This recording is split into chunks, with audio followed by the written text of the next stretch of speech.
The only thing I have been privy to has been the comments that I heard on some bits on St. Lucia television and other bits that I heard on the news in Barbados this morning. What I heard Mr. Wickham saying essentially, there were three things that I heard him say. One was that the election was too close to call. Secondly, he said, I think that there were 5 seats up for grabs that can go anywhere. And the other one was some comments he made about leadership, and his argument was that following a poll taken 1 year ago, Kenny Anthony's leadership rating remained relatively steady. I'm not sure what the figure was. I think it said 31%. Yeah, about 31 or 33%. But Alan Chastain's one has grown. And then he said that Alan Chastney has gone up to 23%. And it's interesting he didn't say 20. No, about 28%. Right. Very close to Dr. Anthony. Right, yeah, that's what he said. Now, what I want to do is to not necessarily to respond to Mr. Wickham, because Mr. Wickham, as you know, is a political consultant. So he basically works for political parties. It would have been interesting if a little more, there had been a little more academic credibility to what he was doing, had he stated clearly which party he's working for, and as a kind of disclaimer or declaration of interest, because when one is making comments about something called a poll, which is supposed to be an objective measurement, I think part of the process is that one declares openly any possibilities of bias or any possibilities of distortion. And part of that includes or involves making an open declaration. I write very frequently in the press in Barbados, but whenever I write on St. Lucia, I always include a declaration to say that I was Kenny Anthony's attaché and so forth, and that I was in fact an SSP senator, because that is part of what a serious academic who wants to be taken seriously does. So you put it out there and then let people judge it for what it's worth. So these are the broad things I would want to say about Mr. Wickham. I would also want to say, too, about his poll and the way he presented it. But that is typical of Wickham. What he does is he has a broad approach in which he, based on whichever party he's working for, in a week or a day before the election, he throws out some broad information based on the polls that he has collected. Now, it is interesting that, given who he's working for this time around, that he says the poll is too close to call. There have been other instances. I'm sure if it was showing a clear victory for United Workers' Party, he would have said so. But too close to call really means that he's not in a position to declare victory for the United Workers' Party. I would also say, too, that his claim about the 5 seats that are up for grabs, it's interesting, he didn't say which seats, and also he couldn't tell us how many of the parties have secure seats. From my estimation, the SLP has around 11 seats, and I think we can declare at least at 11 of those, at least 9 of those seats are more or less secure. There may be 2 that are historically very close seats, or at least 1 that is a historically very close seat. But being a historically close seat doesn't mean that it will swing to the United Workers' Party. All it means is that prior to the election, we cannot declare it, in the sense that it is always one of those places where on election day itself and it's such a statistically close seat that one can declare. So I'm saying all of those things to suggest that what we got from Mr. Wickham was a kind of political sleight of hand in which he is coming across on the televisions and the public media as an objective pollster when deep down, and he knows that he's working for a particular party. There are certain jurisdictions in which his method is very well known. One of those methods is the so-called swing analysis. What the swing analysis does is that he would then, for example, what he said of Chastney when he spoke of movement. Obviously, the question is not whether there's movement, but whether, in fact, if he had said to us that Chastney's popularity rating was far greater than Kenny Anthony's, I would have been impressed with that. But if you polled 1 year ago, when Chastney was just settling in as a leader and the United Workers' Party was going through its settlement issues, obviously there's going to be movement in an upward direction unless he's such a horrendously poor leader. So to throw it out there and say that there is greater movement for Chastney and to suggest that it is showing traction for the United Workers' Party without saying what the starting points are and what the ending point is again another little, what I call the political sleight of hand. What he has to do, and I think he needs to judge for himself personally, is to develop himself to the point where he is no longer involved in the politics that he's trying to analyze.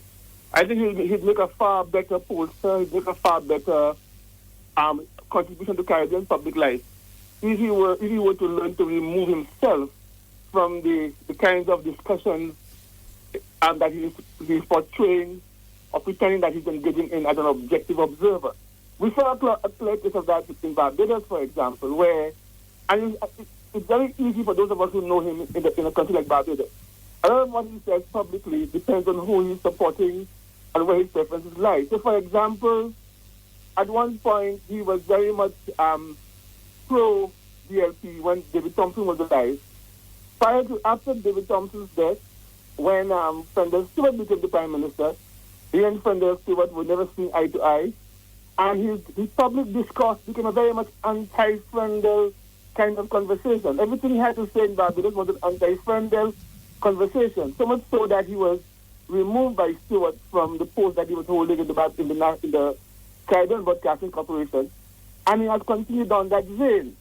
When Chris Sinclair is his friend, his polls show that Chris Speak up a bit for us. I'm hearing you a little muffled now, and I want it very clearly. Okay. Yeah. I'm saying that when, for example, that Chris Sinclair becomes his friend, his polls show that Chris Sinclair is moving up in the polls. When there is a little fallout between him and Chris Sinclair, it's showing that Mia Motley is moving up in the polls, and so forth. So in the last election in Barbados, for example, that kind of political approach was exposed to the point that he put out 2 polls in 2 days. 2 days before the election, he put out a poll which showed that Fendel Stewart was moving and was going to win the election.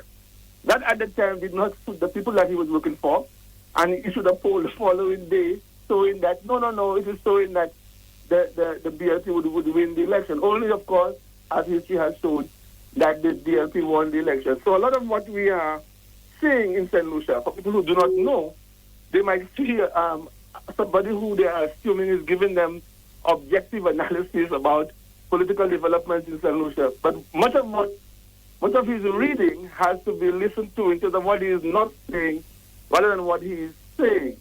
I would say that there are many larger political economy questions that go into discussing an election than the way he approaches them in his very narrow swing analysis and showing movement of leadership and so forth. And I think these are the deeper kinds of questions that he has not trained himself to do, and he's also unable to do them, partly because he enmeshes himself so much in the politics that he is trying to discuss and describe. Tennyson, you have already partly answered what I'm about to ask you. I have a little theory, and I laid it out last night on IPI. Whenever the roles of campaign strategists, political consultants, get merged with those of pollster, that invariably it is the campaign strategist, political consultant one that will be the ascendant one in an election campaign, because it is likely the biggest paying role. It is likely the one that is longer lasting. I mean, you come in, you do a poll is done over a period of a few days, whatever. You summarize, you tabulate, you write your report. As a campaign strategist, that's probably something where you will be engaged for weeks, if not months on end. So that's when a person is serving in that dual role, it is usually the campaign strategist role and the political hatchet man that will come out more. Do you agree with that analysis? That is precisely the analysis. That is precisely the answer.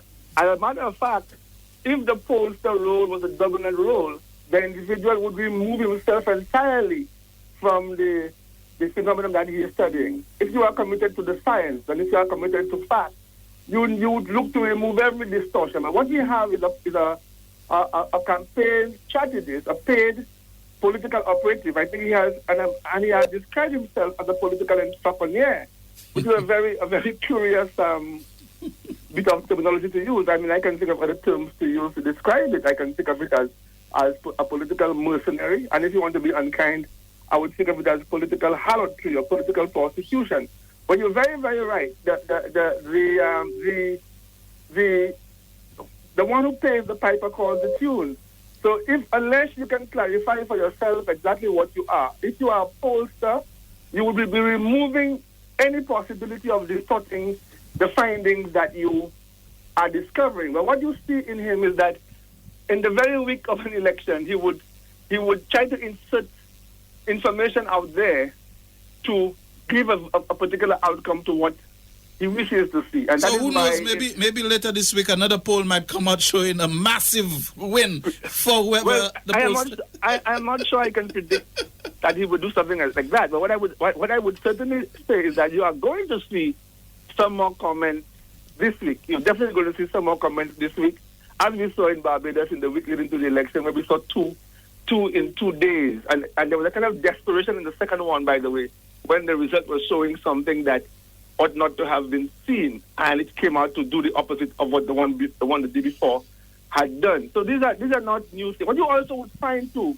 if you study the history of that particular political consultant, is that the moving from one party to the next. There's nothing wrong with a political consultant having a kind of business orientation, but what you find is the roles are crossed in the sense that inside information that one might have gained working for one party is used to determine a future employment direction. That's all I will say about it. So you have some very curious histories in which you find previous prime ministers in the region who had been relying on a particular pollster.